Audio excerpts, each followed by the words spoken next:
So first of all, I would like to pay my respect to teacher and good evening, everyone. My name is Rundani, and I'm so grateful today to be here doing the presentation on the story, which title is Macbeth. And today we are going to present on the Act 2 of the story. So we have prepared some contents for today's presentation. There are 8 contents for today. First of all is the character analysis. Then we are going to discuss about the setting, plot summary, and I have prepared some important words for today as well, which is about the vocabulary. And we have prepared the theme or reflection, famous soliloquy, and last but not least is about video summary and worksheet. So let's get started the presentation with my member. She's named Sonny Mul. She's going to present to you guys about the characters analysis, setting, plot, and summary. Let's get started. Good evening, teacher, and good evening, all friends. My name is Nemo. Today, happy to show you about of my point. And about my point, we talk about the character and analysis. And about the character, has a lot of character in the story. And so to show you some of the character. And the Can is a king of the Scotland, a Canis and losing other men. The Can and succeeding naturally came open to the MACBETH by Shakespeare and Babylon and Donaba. They are the constants. They seem to have inherited the fairness but display a cunning that fear surpasses their father. And Macbeth is kind of Lamis and a general in the king's army and generally the chance of Lamis. Move to the slide.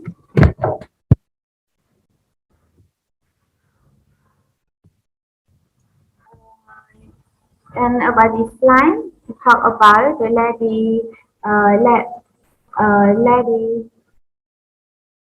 Macbeth and or my Macbeth ladies and Seaton, Macbeth servant and banquet hands of low cover, a general in Loden's army along with Macbeth and Banquet is also the success of one of the Vichestro cases and the murderers Harry by Macbeth to kill Banquo, Clear Lady, Magnus and the Magnus sons and a purpose in Macbeth survives and provides comic relief with his account of her brutally.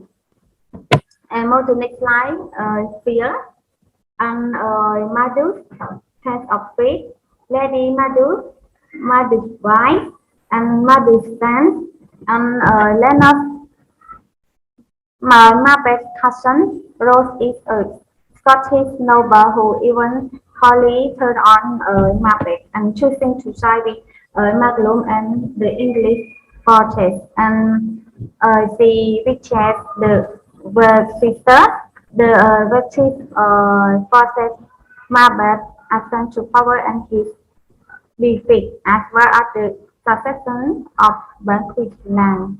And move to next slide. And about the point, talk about fitting. And about the fitting, thing one by Backward and his son fell walk in the rolling hall of the marble castle and Theo said that it is after midnight and his father responded that although he is tired, he wishes to stay a while before he sleeps, has lately expressed courage those and seems to having during the guard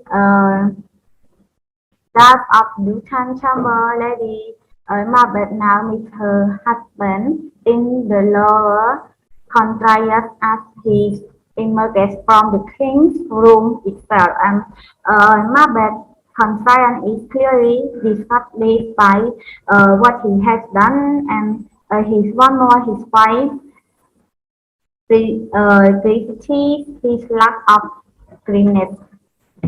And about thing for I think see and about the thing see Potter he's knocking at the gate of my because there is Madus and Leno who has come to row Lucan and Macbeth arrive and tell them the king is still sleeping and about thing four and about the thing four also to show about the of Macbeth open on side of the Macbeth castle where Rose and random old man discuss the strange thing they witness over the last few days. For example, Rose wonder how it can be the dark during the daytime, and the old man told him that a few days ago he saw a small or kill a powerful falcon. And go to next slide about flood. And about flood also, to show by the Macbeth is haunted by his conscience and we say one let him sleep peacefully anymore. And Lady Macbeth cut him off the witness in the purpose. She asked him to wash his hand and doing so support of the guilty conscience from him.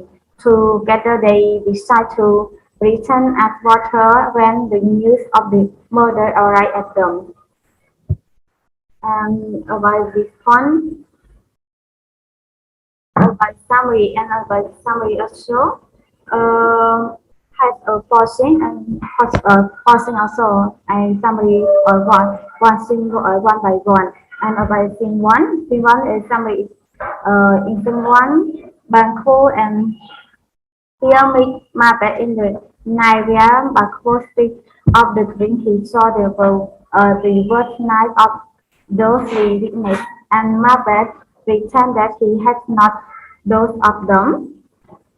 And Macbeth has the presence of floating danger which makes him draw out his own danger and reinforces his illness regarding the murder of Duncan admin the horrors of the night such as regret and victory. And about the thing two, the lady Macbeth speak of her friend. She couldn't kill the king because in sleep he resembled her father. Macbeth came after murdering the king and both after each other. Macbeth is haunted by his concern with his one let him speak fully anymore. Lady Macbeth accused him of weakness in purpose. She asked him to wash his hand and do institute what of the guilty concern from him. Together they decide to pretend water when the news of the murder arrived at them. And about uh, and about Kingsley also and in the Madagascar a poster he is knocking and fantasy himself as a daughter at the gate of her answering to uh, Badum. Finally he responds and Madu and Rano into the required of he responded to which he said that he was wondering of the effect of drinking alcohol and compare it to the paradoxical effect of lectures. Macbeth come and lead them forward the king chamber where Madus returned with a cry of horror. Everyone arrived at the scene and due to the seeming the branding Lano purpose of the king chamber then as murderers. And the latter Macbeth start action in the more efficient manner. Macbeth and the rest decide to meet in the hall. Malcolm and Madonna decide to list from English and in relate especially about things form and about things for also outside the matter pasta rose and all men ponder nature of yearly happening in the precedent day. Matus enter the science and inform them of Macbeth concept concern sense to the hold and they so stick both brief to for living the sick and must do sleep for feet and the other to live for son the to witness the coronation of my the new king. Um, by and for another the summary of my point is in part. That's all now. Thank you, teacher, and thank you everyone. Sorry for my mistake. Thank you. All right, so welcome to vocabulary session that today I have picked up some important word from Macbeth Act 2. So first, vocabulary is palpable. So palpable means capable of being perceived.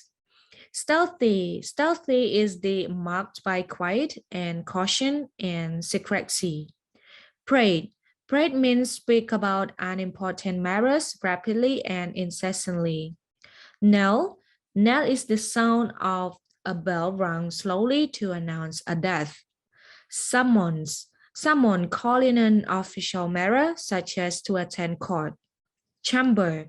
Chamber is a room used to primarily for sleeping. Murder. Murder means kill intentionally and with premeditation. Equivocate. Equivocate is being unclear. Unruly. It is noisy and lacking in restraint or discipline. So last but not least, suborn. Suborn means incites to commit a crime or an evil deed. So let's move to the theme or reflection of Macbeth in Act 2. There are 6 themes for today. The corrupting power of unchecked ambition, the relationship between cruelty and masculinity, the difference between kingship and tyranny, children, guilt, and ambition. So the first theme is the corrupting power of unchecked ambition. You know, the main theme of Macbeth, the destruction brought when ambitions goes unchecked by moral constraints. It's find its most powerful expression in the play's two main characters. So Macbeth is a courageous Scottish general who is not naturally inclined to commit evil deeds. Yet he deeply desire power and advancement. He killed Duncan against his better judgment and afterwards too in guilt. And toward the end of the play, he descended into a kind of frantic and boastful madness. So one of the Shakespeare's most forcefully drawn female characters, she spurs her husband mercilessly to kill Duncan and urge him to be strong in the murder's aftermath. But she is eventually driven to destruction by effect of Macbeth's repeated bloodshed on her conscience. In each case, ambition helped by the prophecy of the witch. It is what drives the couple to ever more terrible atrocity. So the play suggests that when one decides to use violence to further one's quest for power, it is difficult to stop, you know. So there are always potential threat to the throne. The next theme is the relationship between cruelty and masculinity. So the character in Macbeth frequently dwell on issues of gender. When Lady Macbeth manipulates her husband by questioning his manhood, um, she wished that she herself could be unsacked and does not contradict Macbeth when he says that a woman like her should give birth only to boys. So, in the same manner that Lady Macbeth got her husband on to murder, Macbeth provokes the murderer, like he hired to kill Banquo, by questioning their manhood. The next theme is the difference between kingship and tyranny. In the play, Duncan is always referred to as a king, while Macbeth soon become known as the tyrant. So the difference between the two type of rulers seems to be expressed in a conversation that occurred in Act 4, Scene 3, when Macduff meets Malcolm in England. So in order to test Macduff's loyalty to Scotland, Malcolm pretended that he would make an even worse king than Macbeth. He tells Macduff of his reproachable qualities, among them a thirst for personal power and a violent temperament, both of which seem to characterize Macbeth like perfectly, you know. So on the other hand, Malcolm says like the king become grace, justice, virtue, temperance, stableness, bounty, perseverance, mercy, and also lowliness. The next theme is children. You know, talking about the children, the loss of children is a complex and theme in the play. So for both Macbeth and Banquo, children represent the idea of the continuation of a family line. Macbeth has Banquo murdered in hope of thwarting the witch prophecy that Banquo will sire a long line of kings. However, Flancy is about to escape being killed, like leaving open the possibility he will one day take over the throne. Macbeth and his wife have no heirs, although Lady Macbeth referenced having been a man once saying like, I have giving suck and know how tender it is to love the baby that milks me. So this line suggests the Macbeth may have lost a child. Similarly, like Macduff mourns the children Macbeth order killed and use their memory to spur him on to victory against the killer. The next theme is guilt. So Macbeth's guilt about murdering his king, Duncan, and ordering the murder of his friend Banquo caused him to have guilty hallucination. So Lady Macbeth also hallucinates and like eventually go insane from guilt over her roles in Duncan's death. The fact that both characters suffer torment as a result of their actions suggests neither Macbeth nor his wife is entire cold blood. Although they commit terrible crimes, they know that some level that what they have done is wrong. Last but not least, the theme is ambition. You know, although he is encouraged by the witch, Macbeth's true downfall is his own ambition. When like Lady Macbeth is as ambitious as her husband, and she encouraged him to commit murder to achieve their goals. Both Macbeth fail to see how their ambition makes them like cross moral line and will lead to their downfall. Once Macbeth's skill like Duncan, his ambition to hold on to his title as king become intertwined with his paranoia. So rather than being able to enjoy the fruits of his ambition, he become obsessed with maintaining the power he wants. So let's get into the famous soliloquy. And there are 7 famous quotes for today. Is this a dagger which I see before me? The handle toward my hand. That's when Macbeth's going to kill Duncan. Like Macbeth see or hallucinate a dagger. Second, hear it not, Duncan, for it is a knell that someone thee to heaven or hell. It is when Macbeth goes to kill Duncan. He said, don't hear the bell because it means your death. Next one is, I have done the deed. That's mean I killed Duncan. Next one is, man thought, I heard a voice cry, sleep no more? Macbeth does murder sleep. That's mean I can't sleep anymore. I'm not innocent, and I killed Duncan, who was innocent in his sleep. Next is a little water clears us of his deed. That's mean we will wash our hand. I pray you remember the porter. That is when the porter asks for a tip. And last but not least is there is dagger in man's smile, and the near in blood, the nearer bloody. That is when people pretend to be nice but could be killers as well. So you can even trust a blood relative. So that's it for today's presentation. Thank you for paying attention. And if you have any question, please don't hesitate to ask our group. Thank you.